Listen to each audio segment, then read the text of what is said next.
नमस्कार विद्यार्थी मित्रांनो, तुमचं स्वागत आहे माझ्या YouTube channel maths academy by सुधीरमध्ये, जिथे तुम्हाला प्रत्येक प्रॉब्लेमचं सोल्युशन मिळेल साध्या सोप्या सरळ मराठी भाषेमध्ये.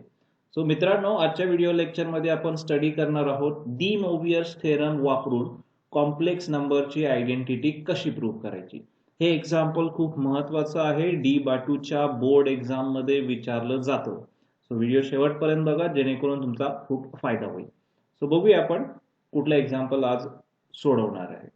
सो काय एक्झाम्पल दिले बघा आपल्याला. If alpha is equals to 1 plus I, beta is equals to 1 minus I and cot theta is equals to 1 plus X, then prove that x plus alpha to the power n plus x plus beta to the power n is equals to 2 times cos n theta into cosec theta to the power n. ठीक आहे, ही identity आपल्याला prove करायची आहे using D Moivre's theorem. आता D Moivre's theorem या आयडेंटिटीसाठी का वापरायचा, तर बघा इथं काय दिसतंय, जे काही फंक्शन आहे आयडेंटिटी मध्ये ते पॉवर फंक्शन आहे.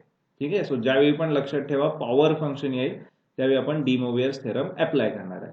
मग आता डी मोव्हियर्स थेरम अप्लाय करायचं असेल तर पॉवर फंक्शन पाहिजे आणि कॉम्प्लेक्स नंबर जो आहे तो पोलार फॉर्म मध्ये पाहिजे. बघूया आता मग कसं सोडवायचं. पहिल्यांदा जे दिले ते आपण लिहून घेऊया. काय दिलंय आपल्याला, अल्फाची व्हॅल्यू दिले 1 प्लस आय, त्यानंतर कोणाची व्हॅल्यू दिले, बीटाची व्हॅल्यू 1 मायनस आय, आणि व्हॅल्यू दिले कॉट थीटाची. काय आहे कॉट थीटाची व्हॅल्यू, 1 प्लस एक्स. या तीन व्हॅल्यूचा यूज करून आणि डी मोव्हियर्स थेरम वापरून आपल्याला ही आयडेंटिटी प्रूव्ह करायची आहे. मग कुठलीही आयडेंटिटी प्रूव्ह करायची असेल तर आपण काय करतो, पहिल्यांदा लेफ्ट हँड साइड सोडवतो आणि ती RHS इतकी येते हे दाखवणार आहे आपण. ठीक आहे, मग बघूया आता. मग जर लेफ्ट हँड साइड जर मला सोडवायची असेल तर कुठल्या टर्म माहिती पाहिजेत, एक्स प्लस अल्फा आणि एक्स प्लस बीटा या दोन टर्म माहिती पाहिजेत. पण आपल्याला फक्त आता त्यातल्या अल्फा आणि बीटा माहिती आहेत. अल्फा दिलाय 1 प्लस आय, बीटा दिलाय 1 मायनस आय, म्हणजे आता एक्स कॅल्क्युलेट करायला पाहिजे. मग एक्स आपण कशावरून शोधू शकतो, या तिसऱ्या गिवन टर्म वरून. ठीक आहे, काय करणार आपण, एक्स फाइंड आउट करायचं असेल तर एक्स ची टर्म राईटला ठेवतो आणि एक्स नसणारी टर्म लेफ्टला शिफ्ट करतो. म्हणजे हा 1 जर लेफ्टला गेला तर काय मिळणार, कॉट थीटा मायनस 1 प्लस 1 लेफ्टला गेल्यावर काय होणार, मायनस 1. सो एक्स ची व्हॅल्यू मला काय मिळाली, कॉट थीटा, आणि हा प्लस 1 लेफ्टला गेल्यावर काय होणार, मायनस 1. ठीक आहे, सो एक्स ची व्हॅल्यू पण मिळाली, अल्फा आणि बीटाच्या पण व्हॅल्यू माहिती आहेत. सो आता लेफ्ट हँड साइड साठी रिक्वायर्ड असणारे आपण टर्म शोधूया. सो पहिली टर्म कुठली शोधूया, एक्स प्लस अल्फा. ठीक आहे, मग काय करणार, एक्स ची व्हॅल्यू सबस्टिट्यूट करा. काय आहे, कॉट थीटा मायनस 1 प्लस अल्फाची व्हॅल्यू काय आहे, 1 प्लस आय. ठीक आहे, मग आता सिम्प्लिफाय करूया. जोपर्यंत आपल्याला कॉम्प्लेक्स नंबर पोलार फॉर्म मध्ये मिळत नाही तोपर्यंत आपण हे सिम्प्लिफाय करणार. मग आता याच्यामध्ये जरा ऑब्झर्व करा, पहिला काय सिम्प्लिफाय होतोय, -1 आणि +1 काय होतोय, कॅन्सल होतोय. म्हणजे एक्स प्लस अल्फाची व्हॅल्यू काय आली, कॉट थीटा प्लस आय. ठीक आहे, हाँ, so therefore x plus alpha is equals to, आता हा जो कॉम्प्लेक्स नंबर आहे कॉट थीटा प्लस आय मला पोलार फॉर्म मध्ये लिहायचा आहे. मग कॉम्प्लेक्स नंबरचा पोलार फॉर्म काय असतो, R into cos theta plus काय असतो, आय साइन थीटा. हा आपण बघितलेला आहे. ठीक आहे, सो आता हा जो आपला कॉम्प्लेक्स नंबर आलाय कॉट थीटा प्लस आय, हा आपल्याला कुठल्या फॉर्म मध्ये लिहायचा आहे, पोलार फॉर्म, म्हणजे कुठल्या, cos theta plus I sine थीटाच्या फॉर्म मध्ये लिहायचा आहे. मग काय करायला लागेल, 10वी मध्ये आपण एक आयडेंटिटी स्टडी केले बघा. कॉट थीटा म्हणजे काय असतं, cos theta upon sine theta. Okay, cot थीटाची आयडेंटिटी काय, cos theta upon sine theta plus i आहे तसा. ठीक आहे, पुढे अजून सोडवायचं आहे. Therefore x plus alpha is equals to, आता इथं काय दिसतंय, दोन फ्रॅक्शनची ऍडिशन आहे. मग दोन फ्रॅक्शनची ऍडिशन आली की आपण ऑलवेज काय करतो, क्रॉस मल्टिप्लिकेशन. ओके, सो आपण काय करणार, पहिला कॉस थीटा या आयच्या डिनॉमिनेटरला मल्टिप्लाय करणार. आयचा डिनॉमिनेटर इथं काही दिसत नाही म्हणजे 1 आहे. सो काय येणार बघा, कॉस थीटा इंटू 1 म्हणजे काय, कॉस थीटा. मिडल साइन आहे तसं प्लस, आता काय करायचं, आय या साइन थीटाला मल्टिप्लाय करायचा. आय इंटू साइन थीटा म्हणजे काय, i sine theta divided by अजून डिनॉमिनेटरची मल्टिप्लिकेशन राहिले. सो साइन थीटा इंटू 1 म्हणजे काय, साइन थीटा. दोन फ्रॅक्शनची ऍडिशन किंवा सबट्रॅक्शन आली की आपण काय करतो, क्रॉस मल्टिप्लिकेशन. ठीक आहे. सो काय क्रॉस मल्टिप्लिकेशन आली, cos theta plus I sine theta. हा जो कॉम्प्लेक्स नंबर आहे तो कसा लिहायचा आहे मला, cos theta plus I sine थीटाच्या फॉर्म मध्ये. ठीक आहे. So x plus alpha is equals to, इथं आलंय बघा cos theta plus I sine theta. फक्त एक एक्स्ट्रा टर्म यायला लागले, कुठली, डिवाइड बाय साइन थीटा. ही पण आपण ऍडजस्ट करू शकतो. 10वी मध्ये आपण फॉर्म्युला स्टडी केलाय. ठीक आहे. सो हा cos theta plus I sine theta आहे तसा लिहितो.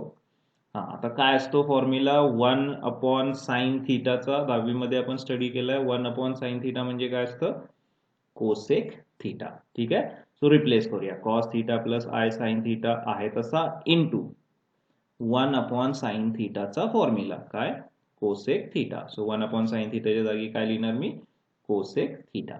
ठीक आहे. सो ही झाली एक्स प्लस अल्फाची व्हॅल्यू. लेफ्ट हँड साइड मधला आपण एक्स प्लस अल्फा सोडवला, तो काय मिळाला मला, cos theta plus I sine theta into cosec theta. जो काही कॉम्प्लेक्स नंबर आहे तो पोलार फॉर्म मध्ये आहे. ओके. आता सिमिलरली कोणाची व्हॅल्यू फाइंड आउट करूया, एक्स प्लस बीटा या टर्मची. ठीक आहे. सो कन्सिडर करूया एक्स प्लस बीटा. एक्स ची व्हॅल्यू माहिती आहे मला, बघा इथं काय एक्स ची व्हॅल्यू, कॉट थीटा मायनस 1. पुढे प्लस बीटाची व्हॅल्यू, बीटाची व्हॅल्यू पण आपल्याला दिली आहे, काय आहे बीटाची व्हॅल्यू, 1 मायनस आय. ठीक आहे. परत ऑब्झर्व करूया, काय दिसतंय, -1 आणि +1 कॅन्सल झाला. ठीक आहे. सो एक्स प्लस बीटाची व्हॅल्यू काय आली, कॉट थीटा मायनस आय. ठीक आहे. सिमिलरली परत हा कॉम्प्लेक्स नंबर आपल्याला कुठल्या फॉर्म मध्ये लिहायचा आहे, पोलार फॉर्म मध्ये. का, मी सांगितलंय सुरुवातीला, कारण जर डी मोवियस थेरम अप्लाय करायचा असेल तर कॉम्प्लेक्स नंबर हा पोलार फॉर्म मध्येच असला पाहिजे, cos theta plus I sine थीटाच्या फॉर्म मध्ये. ठीक आहे. मग ते करायचं असेल तर आपण काय करणार, 10वीची आयडेंटिटी यूज करणार. कॉट थीटा काय असतं, कॉस आणि साइनच्या फॉर्म मध्ये, cos theta divided by sine theta. Cot थीटाचे फॉर्म्युला काय, cos theta upon sine theta minus i आहे तसा. ठीक आहे. सो परत सोडूया. परत इथं काय दिसतंय, दोन फ्रॅक्शनची काय सबट्रॅक्शन आहे. मग दोन फ्रॅक्शनची ऍडिशन येऊ दे किंवा सबट्रॅक्शन येऊ दे, आपण काय करतो, cross multiplication. So cos theta कोणाला मल्टिप्लाय करणार, आयच्या डिनॉमिनेटर 1 ला. So cos theta into 1 cos theta, middle sign minus आहे तसं. नंतर काय करणार, आय कोणाला मल्टिप्लाय करणार, त्याच्या अपोजिट म्हणजे क्रॉसला, साइन थीटाला. So i into sine theta म्हणजे काय, आय साइन थीटा आणि डिवायडेड बाय अजून कोणाची मल्टिप्लिकेशन राहिली, डिनॉमिनेटरची डिनॉमिनेटरला. सो साइन थीटा इंटू 1 म्हणजे किती, साइन थीटा. ठीक आहे. Okay. So therefore x plus beta is equals to, मी आताच सांगितलंय कॉम्प्लेक्स नंबर मला कसा लिहायचा आहे, cos plus I sine theta किंवा मायनस आय साइन थीटा, दोन्हीपैकी काही चालतंय. ठीक आहे. सो काय आलाय, cos theta minus I sine theta आपला पोलार फॉर्म आलेला आहे. फक्त एक्स्ट्रा काय येतं, हे 1 upon sine theta, sine divided by sine theta म्हणजे काय, 1 अपॉन साइन थीटा. आणि त्याचा पण फॉर्म्युला आपल्याला माहिती आहे, काय 1 अपॉन साइन थीटाचा formula, cosec theta. So cos theta minus I sine theta आहे तसा इंटू हा 1 अपॉन साइन थीटा म्हणजे काय, कोसेक थीटा. ठीक आहे. सो एक्स प्लस बीटाची व्हॅल्यू सुद्धा आपल्याला मिळाली. काय मिळाली ती, cos theta minus I sine theta into cosec theta. ठीक आहे. सो आता काय करूया आपण, दिलेल्या तिन्ही टर्मचा यूज करून लेफ्ट हँड साइड सोडवण्यासाठी किंवा आयडेंटिटी प्रूव्ह करण्यासाठी लागणाऱ्या दोन्ही टर्म आपण फाइंड आउट केल्या. सो गिवन टर्म्स व्यवस्थित यूज करायच्या आणि लेफ्ट हँड साइड मधल्या रिक्वायर्ड टर्म ऑब्टेन करायच्या. ठीक आहे. आता काय करूया आपण, ही आयडेंटिटी प्रूव्ह करूया. कशी प्रूव्ह करतो आयडेंटिटी आपण, पहिली त्याची लेफ्ट हँड साइड कन्सिडर करतो, ती सोडवतो. सो लेफ्ट हँड साइड काय आहे आपल्या दिलेल्या आयडेंटिटीची, x plus alpha to the power n plus x plus beta to the power n. ठीक आहे. आता आपल्याला दोन्ही व्हॅल्यू माहिती आहेत, सबस्टिट्यूट करूया. So LHS is equals to, पहिला एक्स प्लस अल्फाची व्हॅल्यू सबस्टिट्यूट करूया. काय बघा एक्स प्लस अल्फाची value, cos theta plus I sine theta into cosec theta. So cos theta plus I sine theta into cosec theta आणि काय power n to the power n. पुढे plus आता कोणाची value घ्यायची एक्स प्लस बीटाची value शोधले आपण. काय बघा एक्स प्लस बीटाची value cos theta minus I sine theta into cosec theta. ठीक आहे टू दी पॉवर एन. ठीक आहे. आता आपण डायरेक्टली अजून डी मोव्हियर्स थेरम अप्लाय करू शकत नाही. डी मोव्हियर्स थेरम फक्त पोलार फॉर्मला अप्लाय होतो. इथं पोलार फॉर्म आहे त्याच्यासोबत कोसेक थिटा सुद्धा येतोय. परत एकदा दहावीचा रूल आठवा. A into b raise to m असेल, a into b raise to m असेल तर काय करतो आपण, जी काही पॉवर आहे ती त्या दोन्ही नंबरला डिस्ट्रीब्यूट करतो. म्हणजे काय a raise to m b raise to m. आता इथं ए म्हणजे काय आहे cos theta plus I sine theta आणि बी म्हणजे काय कोसेक थिटा. ठीक आहे. मग काय येणार सांगा. आपला हा फॉर्म्युला यूज केला तर पहिल्यांदा काय करणार, पॉवर आहे एन, ही पॉवर एन दोघांना डिस्ट्रीब्यूट करायची. म्हणजे काय येणार cos theta plus I sine theta raise to n आणि इंटू काय येणार cosec theta raise to n. पण ते आपण कसं लिहितो, cosec to the power n theta. ठीक आहे व्यवस्थित लिहा. प्लस सिमिलरली इथं पण तोच रूल यूज करायचा. आता ए म्हणजे काय cos theta minus I sine theta आणि बी म्हणजे काय कोसेक थिटा. काय येणार या रूल नुसार a raise to n b raise to n. म्हणजे काय येणार ए म्हणजे cos theta minus I sine theta to the power n into नंतर काय येणार cosec theta to the power n. म्हणजेच काय cosec raise to n theta. ही लिहायची पद्धत आहे. ओके ठीक आहे.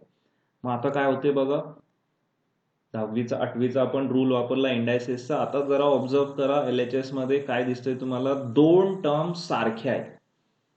कुठल्या, cosec n theta, cosec to the power n theta किंवा cosec theta to the power n कसंही वाचा. ठीक आहे. या टर्म्स दोन्ही टर्म मध्ये आहेत. मग काय करणार आपण त्या कॉमन घेणार. दोन्ही टर्म मधून cosec theta to the power n common घेऊया. ठीक आहे. आणि रिमेनिंग टर्म ब्रॅकेट मध्ये लिहूया. मग इथून cosec theta to the power n common घेतला तर काय राहणार, पहिल्या याच्यामध्ये काय राहतं cos theta plus I sine theta to the power n plus इथून cosec theta to the power n common घेतला म्हणजे काय राहणार cos theta minus I sine theta to the power n. ठीक आहे. सो बघा काय केलंय आपण नेक्स्ट स्टेपला, दोन्ही टर्म मधून cosec theta to the power n common घेतला आणि रिमेनिंग टर्म ब्रॅकेट मध्ये लिहिल्या. सोडूया. LHS is equals to cosec theta to the power n. आणि इथं जर बघा जे काय रिमेनिंग टर्म्स मध्ये राहिलंय ह्या टर्म कुठल्या, डी मोव्हियर्स थेरमच्या आहेत. कधी अप्लाय होते म्हणून डी मोव्हियर्स थेरम मी सांगितलंय, complex number cos theta plus I sine theta किंवा cos theta minus I sine थिटाच्या फॉर्म मध्ये पाहिजे आणि फंक्शन जे आहे ते पॉवर फंक्शन पाहिजे. ठीक आहे. So D Moivre's theorem apply करण्याच्या कंडिशन सॅटिस्फाय झालेल्या आहेत. मग आता आपण डी मोव्हियर्स थेरम अप्लाय करूया. काय असतो de Moivre's theorem, cos theta plus I sine theta raise to n असेल तर काय करायचं, ती जी काही पॉवर आहे ती सरळ सरळ काय करायची आहे थिटा म्हणजे अँप्लिट्यूडला मल्टिप्लाय करायची आहे. एवढा सिंपल डी मोव्हियर्स थेरम आहे.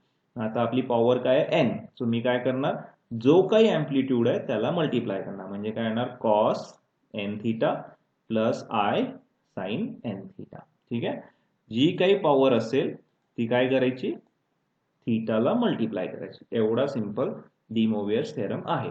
ठीक आहे. So LHS is equals to cosec theta to the power n आहे तसा, कारण तो आपल्याला पाहिजे आहे. बघा इथं जे प्रूफ करायचं आहे त्याच्यामधली ही टर्म आहे cosec theta to the power n. ठीक आहे. इंटू आता पहिलं काय करूया, याला डी मोव्हियर्स थेरम अप्लाय करूया. Cos theta plus I sine theta raise to n, power n आहे. सो काय करणार ही पॉवर एन आतमधल्या अँगलला मल्टिप्लाय करा म्हणजे काय येणार एन थिटा एन थिटा. काय येणार डी मोव्हियर्स थेरम अप्लाय केल्यावर cos n theta plus I sine n theta, जो काही अँप्लिट्यूड आहे त्याला ती पॉवर मल्टिप्लाय करा. सो एन थिटा दोन्हीकडे येणार. पुढे प्लस आता नेक्स्ट टर्मला डी मोव्हियर्स थेरम अप्लाय करूया. सेम तेच, जी काही पॉवर आहे ती अँप्लिट्यूड थिटाला मल्टिप्लाय करूया म्हणजे काय येणार कॉस थीटाला n ने मल्टिप्लाय केल्यावर काय होणार n थीटा. ओके, मायनस इथं पण थीटाला n ने मल्टिप्लाय केलं तर काय होणार n theta. So I sin n theta. ठीक आहे. So D Moivre's theorem apply केला. लक्षात ठेवा, डी मोबियस थेरम कधी अप्लाय करायचा, कॉम्प्लेक्स नंबर कुठल्या फॉर्म मध्ये पाहिजे, पोलार फॉर्म मध्ये पाहिजे आणि फंक्शन पॉवर फंक्शन पाहिजे. ठीक आहे. काय करायचंय मग तो, ती जी काही पॉवर आहे ती आतमधल्या अँप्लिट्यूडला फक्त मल्टिप्लाय करायचं. ठीक आहे. मग आता ऑब्झर्व करा, डी मोबियस थेरम अप्लाय केल्यानंतर जे टर्म आले त्याच्यामध्ये परत काहीतरी कॅन्सल होते. काय कॅन्सल होते, आय साइन थीटा आणि minus I sine theta cancel झालं. मग काय राहते ते आता लिहूया. So LHS is equal to cosec theta to the power n, हे पण राहतंय आपलं, इंटू, आता बघा इंटू काय राहतो, कॉस n थीटा, आणि इथं पण काय कॉस n थीटा आहे. Cos n theta plus cos n theta, 8वी मध्ये बघितलंय आपण, a प्लस a असेल तर काय लिहितो आपण 2 टाइम्स a. मग इथं काय लिहिणार, cos n theta plus cos n theta म्हणजे काय लिहिणार 2 times cos n theta. Cos n theta किती वेळेला आलाय, 2 वेळेला आलाय, म्हणून काय लिहिणार 2 टाइम्स कॉस n थीटा. ठीक आहे. आता आपल्याला आन्सर मिळालेला आहे. फक्त टर्म्स व्यवस्थित लिहूया. Cosec theta to the power n into 2 cos n theta म्हणजेच काय 2 cos n theta into cosec theta to the power n. आणि हेच आपल्याला प्रूव्ह करायचं आहे. बघा, x plus alpha to the power n plus x plus beta to the power n, याची value काय आली पाहिजे 2 कॉस n थीटा. आहे का बघा, 2 cos n theta into cosec theta to the power n, cosec theta to the power n. So ही काय आपली RHS आहे. सो आपण प्रूफ केलेलं आहे, identity using de Moivre's theorem. So बघा मित्रांनो, इतके सिंपल एक्झाम्पल्स असतात 6 मार्कासाठी डी बाटूच्या बोर्ड एक्झाम मध्ये. सो व्यवस्थित केअरफुली कन्सेप्ट क्लिअर करून एक्झाम्पल्स सॉल्व्ह करा. जर तुम्हाला हा व्हिडिओ आवडला असेल तर नक्की माझ्या YouTube चॅनलला लाईक, शेअर आणि सबस्क्राईब करायला विसरू नका. आणि व्हिडिओ शेवटपर्यंत बघितला त्याबद्दल सर्वांचे धन्यवाद.